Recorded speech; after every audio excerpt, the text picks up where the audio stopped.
Let's take a look at some charts, graphs, and information on Ravencoin for Brave New Coin. So I tried to do a Ravencoin article months and months ago, couldn't find enough information on the fundamental side to really understand what was going on. I will attempt to do my best here. I don't know all of the details. And admittedly, I don't really care too much about fundamentals. I care about inflation, I care about distribution, supply, demand, that sort of thing. I don't really care that Ravens had issues with ASICs or ASIC problems, ASIC resistance, community governance stuff. That will sort itself out over time, right? Right, like that'll take care of itself. All right, so Ravencoin, like I said on one of the other videos I did, just go to the Twitter account for these projects. Generally, they have pretty good information as far as what they've done lately or what they're doing. So Ravencoin is a code fork of BTC. Okay, good that they admit that, unlike Decred, which I get crap from the Decred maximalists every time I mention that they're a code-based fork of BTC, which isn't a bad thing. Okay, there's too much negative connotation against that, but okay. So code fork of BTC, fair launch, okay. Proof of work allows users to create and manage digital assets. So it sounds like it's an NFT colored coin type of chain. I don't really know much about this coin. I did hold it at some point in time. I've sold it long ago. But if you want to read more about a coin again, just go to their Twitter, see what they're saying. Let's look under the hood. Let's go to ravencoin.network, which I hope is a reputable site for Ravencoin activities.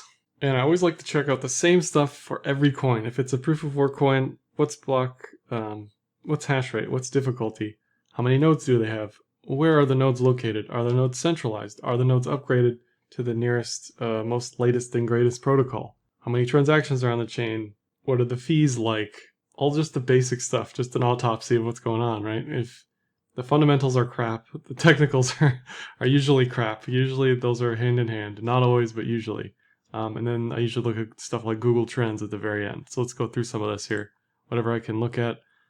The rich list is another really good, just random metric to look at, because what you don't want is a bunch of whales dumping on you as price goes up. Now, the reason people are asking me about Ravencoin is, I'll show at the end, the price is up 1,000% over the past few months / weeks. So it's having a bit of a run recently.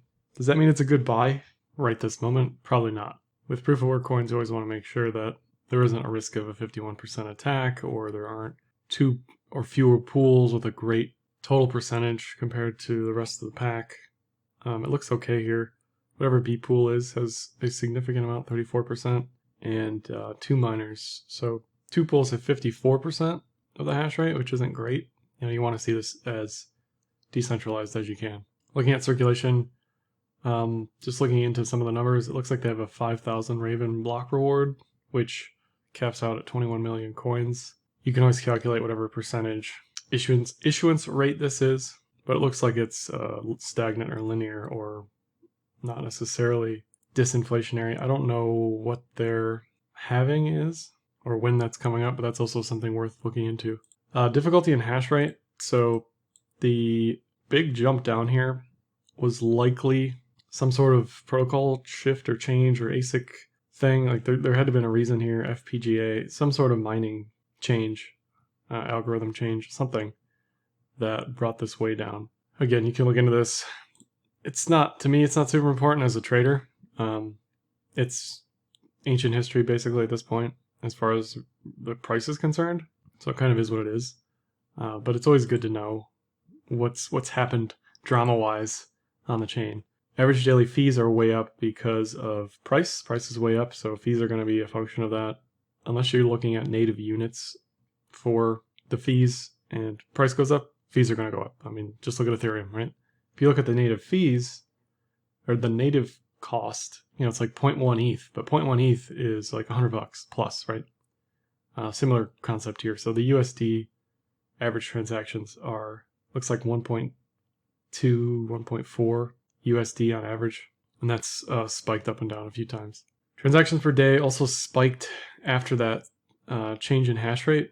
So again, you'd have to look into the specifics on that, but basically ancient history at this point. Overall transactions over the past few months are rising. If you zoom in post-October, slowly but surely transactions are rising somewhere between 8 and 10,000, spiking to 20,000. So not like insanely bullish, but it's not declining, it's not stagnant, nothing like that. It's definitely decently bullish. If you look at total nodes, it looks like there's 124 total nodes, most of which are upgraded to the latest version. Now that's another thing. You might have 10,000 nodes on your chain, but if 50 of them have the latest protocol and the other 950 or 9,550 have some broke protocol version with exploits and stuff, that's not what you want to see. So it looks like most of these nodes are upgraded to the latest version, which is good. All right, let's get to technicals. My favorite part, because really at the end of the day, most of crypto is just technicals. That's why I fell in love with technicals. We look at the daily here because there is actually a lot of data. This goes back pre-2019, which at this point is good enough to look at the daily charts. The 50, the 200 EMAs, VPVR, yearly pivots, RSI, volume. So RSI all-time high, volume multi-year high, 50 and the 200 crossed bullish below most of this breakout, honestly, sort of around 025. So it looks like it hit over a 10x in the past few weeks. So anytime you see that, it's going to bring holders out of the woodwork. Anybody who's holding at any period of time is going to start hearing from other people, oh, by the way, have you looked at Raven? It's I sent a message to somebody that I know who was holding this stuff years ago. And I said, are you still holding? What's going on? Congrats if you are, right? Word gets around rather quickly if you're holding this. If people are holding this and they didn't lose their access to those keys, then they're probably going to start selling it, if I had to guess. Something else you can look at is days destroyed or UTXO dataset. I don't have the info on that for Ravencoin, but I'm guessing with the spike in price, you're going to see a ton of dormant coins start moving to exchanges to sell. And that's just a normal part of the supply and demand cycle. Price goes up, holders sell, you get new people buying, price goes down, you get new community members who hold for the next 2 years, price goes up, the cycle just repeats. So is this a buy here? No. I mean, I don't even care if there's some massive giant piece of information I'm missing here. Like Decred, people are saying there was institutional buying of Decred, which I couldn't find any evidence of, but anything that's up 10x in a couple weeks, it's gonna need some retracement. It's gonna need some mean reversion. There's gonna be likely more selling than buying. The selling can't really sustain itself. All that sort of stuff. We can look at technicals. We can look at volume declining. We can look at RSI, bear divs probably on any higher high. We can look at price above the R5 yearly pivot already. So I like 10 cents as a rebuy. I like 5 cents as a rebuy. I like revisiting this in a couple months just to see where the chips fell. There isn't really any VPVR support until 05, and really all the support is sitting at 02, just historically based on volume. Looking at the 2-day cloud, similar to EOS, anything that hasn't moved in 2-3 years, you have to just zoom way out. This is the cloud. It wasn't above the cloud until before the breakout. So if you were one of the 5 people who we're looking at Ravencoin on a semi-regular basis and caught this trade, congrats. I personally at one point in time held and sold Raven long ago, but this is the exact type of thing you're looking for. Go to the 2-day, go to the 3-day, turn on some trend metrics. Is it above or below the bullish litmus test? Kumo breakout on the 2-day. That's really never happened, really, since 2019. So if you're looking for a signal, there it is. If you go to the hourly, you can get better entry signals. So since February 5th, price has been above the TK lines, above the cloud for the most part. It's recrossed a few times. Right now it's below the cloud. Everything is bearish. So if I was trading this, I'd be watching the hourly cloud. If this pops back up the cloud, back up above the cloud, then there's your bullish entry signal, and you're good to go trend-wise just based on this setup. So I like Raven on the hourly if it's above the cloud for a bullish entry signal. Then lastly, looking at the Raven BTC pair, again, just nothing but doom, devastation, below the 200-day moving average the entire time. And if you're ever wondering, why do people care so much about this 200-day moving average? Why is everybody talking so much about this level?